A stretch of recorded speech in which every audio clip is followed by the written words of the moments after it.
இயேசு கிறிஸ்து வர்றதுக்கு முன்னால வந்துங்க பைபிள் படி அக்கார்டிங் டு தி பைபிள் படி பார்த்தா சில தீர்க்கதரிசனங்களா சொல்லப்பட்டிருக்கு.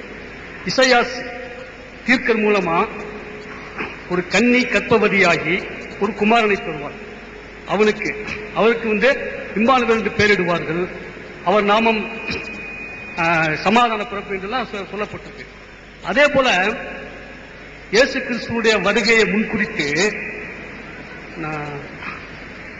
யாகியாகன் ஸ்நாபக பிரபு சொல்லுவாங்க. அதாவது யோவான் ஸ்நானகன் யாகியாகன் அவரு சொல்லியிருக்கிறாரு, எனக்கு நான் ஒரு தீர்க்கதரிசி, ஆனா எனக்கு முன்னிருந்தவர் என்னிலும் வல்லமை உள்ளவர் இருக்கிறார், அவர் எனக்குனால வருவார், உங்க சகல சத்தியத்துக்குள்ள வழி நடத்துவார் சொல்லப்பட்டிருக்கு.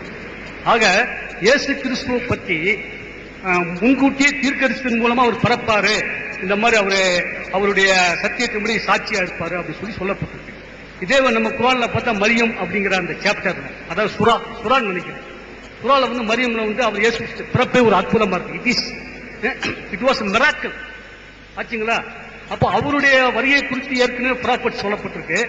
அதே போல முகமது நபி அவர்களுடைய வருவாரு, இந்த மாதிரி ஹிரா குண்டுல வந்து லைலத்து கதர் அந்த புனித வேட இறக்கப்படுறது இதெல்லாம் வந்து ஏற்கனவே சொல்லப்பட்டிருக்குங்களா ஒண்ணு ஆச்சுங்களா. ரெண்டாவது வந்து இயேசு கிறிஸ்து பிறந்தவனே அவர் குழந்தையா இருக்கிற அற்புதங்கள் செய்யாதுன்னு சொல்லி மரியம்ல சொல்லப்பட்டிருக்கு. அநேக அற்புதங்கள் செய்யறாரு. ஆனா முகமது நபி அப்படி செய்யவே இல்லை, ஒன்னும் செய்யல. அதாவது நான் அதுக்கான இதா சொல்ல இருந்தாலும் அவருக்கு உள்ள. ரெண்டாவது இவருக்கு பாருங்க, நம்ம எல்லாம் வந்து குலாமன் சக்கியான்னு சொல்லப்பட்டிருக்கு, பரிசுத்த மகன் அப்படின்னு சொல்லப்பட்டிருக்கு.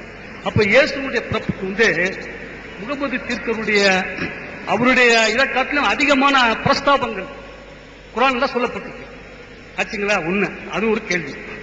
அப்ப இவருக்கு எது சொல்லப்படல என்னுடைய ஒரு அறிவுக்கு எனக்கு தென்படுது ஒண்ணு ஆச்சுங்களா. இன்னொரு கேள்வி என்ன அப்படின்னா, சுவனபதி கண்ணழகிகள் அப்படிலாம் சொல்லப்பட்டிருக்கு. கேள்வி போதுமே, ஒண்ணுதானே, ஒண்ணுல ரெண்டு கேட்டீங்க, மற்றவங்களுக்கு வாய்ப்பு இல்லாம போயிடும். ஐயா அவர்கள் வந்து என்ன சொல்றாங்கன்னா, இயேசுநாதரை பற்றி முந்தைய வேதங்களில் இப்படி ஒருத்தர் வருவார் என்று சொல்லப்பட்டிருக்கிறது. அதே மாதிரி முகமது நபி வருவார் என்று முந்தைய வேதங்களில் சொல்லப்பட்டிருக்குதா? அதான் அவருடைய கேள்வியுடைய சாராம்சம். முகமது நபி வருகையை பற்றி பைபிளிலேயே சொல்லப்பட்டிருக்கிறது. முகமது நபி வருகையை பற்றி பைபிளிலேயே சொல்லப்பட்டிருக்கு, ஒருத்தர் வரப்போறாரு என்பதை தெளிவான வாசகங்களை கொண்டு சொல்லப்பட்டிருக்கிறது. பைபிளில் நபிகள் நாயகம் அப்படிங்கிற தலைப்புல அது ஒரு நூலாகவே நான் எழுதியிருக்கிறேன். அந்த நூல் உங்களுக்கு தருவார்கள். நபிகள் நாயகம் ஒருத்தர் வருவாரு, அவரை நீங்க ஃபாலோ பண்ணுங்க அப்படின்னு சொல்லி பைபிள்ல முந்தைய தீர்க்கதரிசிகள் மூலமாக சொல்லப்பட்ட முன் அறிவிப்புகளை எல்லாம் தொகுத்து பைபிளில் நபிகள் நாயகம் என்று ஒரு புத்தகம் போட்டிருக்கிறோம். அந்த புத்தகம் உங்களுக்கு தருவாங்க, அதை விளங்கிக்கலாம். ஒண்ணு.